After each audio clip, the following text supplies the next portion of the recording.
बिस्मिल्लाहिर्रहमानिर्रहीम। अस्सलाम वालेकुम वरहमतुल्लाहि वबरकातुहू। ब्लेसिंग व्लॉग में खुशामदीद। मैं हूं अरशद नूर। आज बात होगी इंशाल्लाह रिज़्क के बारे में और मौत के बारे में। रिज़्क जो अल्लाह की ज़ात ने अपनी शफ़क़त से किस्मत में लिखा है किसी इंसान के, वो इंसान को मिलना ही मिलना है, चाहे वो हक हलाल के तरीके से ले ले या हराम तरीके से ले ले। इसलिए कोशिश करनी चाहिए इंसान को कि हक हलाल से रिज़्क कमाने की कोशिश करे। रिज़्क जो किस्मत में लिखा है उसे कम या ज़्यादा किया जा सकता है। अल्लाह की ज़ात ने इख्तियार दिया है इंसान को कि वो उसे कम या ज़्यादा कर सकता है। ज़्यादा कैसे किया जा सकता है? ज़्यादा अल्लाह की राह में खर्च करके, अगर खर्च करेगा इंसान तो 10 उसे दुनिया में ज़्यादा दिया जाएगा और 70 आखिरत के लिए जमा कर लिया जाए। उसका अजर आखिरत में मिलेगा। और कम कैसे किया जा सकता है? नबी करीम सल्लल्लाहु अलैहि वसल्लम ने फरमाया कि झूठ रिज़्क को खा जाता है। ऐसे खा जाता है जैसे आग सूखी लकड़ी को खा जाती है। इसलिए झूठ रिज़्क को कम करता है और अल्लाह की राह में तकसीम करने से रिज़्क बढ़ सकता है। मूसा अलैहिस्सलाम अल्लाह के नबी हैं। उनके ज़ाहरी तौर पे ज़िंदगी का वाक़या है कि कोई अल्लाह का बंदा था। वो मूसा अलैहिस्सलाम को जानता था कि मूसा अलैहिस्सलाम अल्लाह की राह से हम कलाम होते हैं।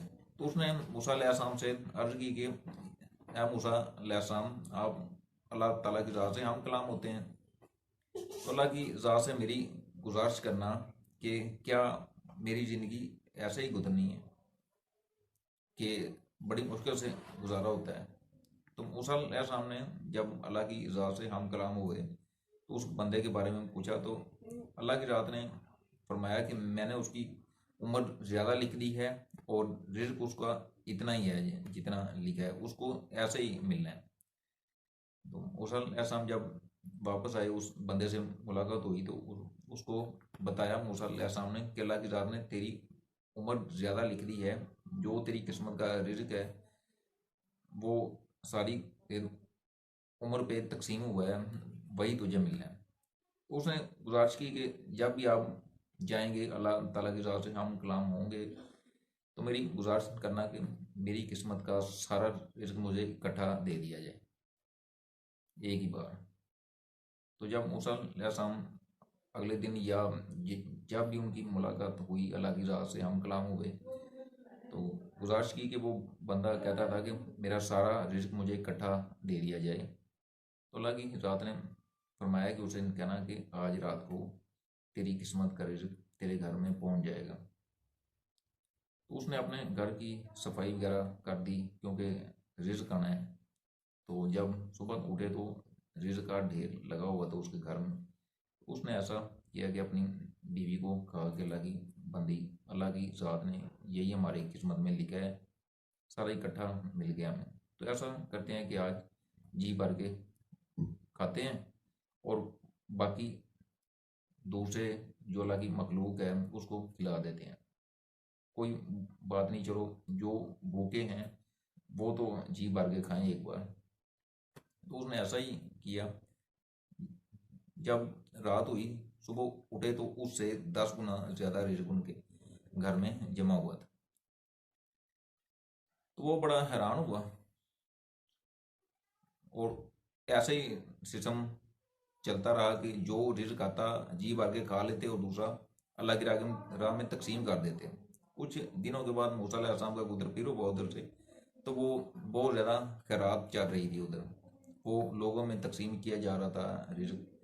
लोगों की भीड़ लगी हुई थी, रश लगा हुआ था। तो मूसा अलैहिस्सलाम ने उससे पूछा कि ये किधर से आया?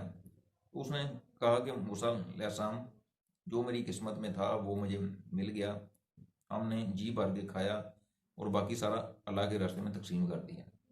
तो जब अगले दिन देखा तो उससे 10 गुना ज़्यादा रिज़्क आया हुआ था। तो मूसा अलैहिस्सलाम बड़े हैरान हुए। जब अल्लाह की राह से हम कलाम हुए तो उस बंदे का जिक्र किया, तो अल्लाह की रात ने फरमाया कि मेरा ये वादा है कि जो मेरे रास्ते में मेरी मखलूक को खिलाएगा मैं उसे 10 गुना दुनिया में और 70 गुना आखिरत में ज़्यादा अता करूँगा। तो इसलिए उसने जी भर के खा लिया और बाकी मेरे रास्ते में तकसीम कर दिया, मेरी मखलूक को खिला दिया। तो मैंने खुश होकर उसे दुनिया में 10 गुना उसका रिज़्क ज़्यादा कर दिया और आखिरत में 70 गुना उसका जमा कर लिया। इसलिए तमाम सामाईन कराम, तमाम लोगों को चाहिए कि भूखों को खाना खिलाएं ताकि रिज़्क में इजाफ़ा हो सके, अल्लाह के रास्ते में तकसीम करें। इससे रिज़्क कम नहीं बल्कि ज़्यादा होता है। अल्लाह ताला अमल करने की तौफीक अता फरमाए।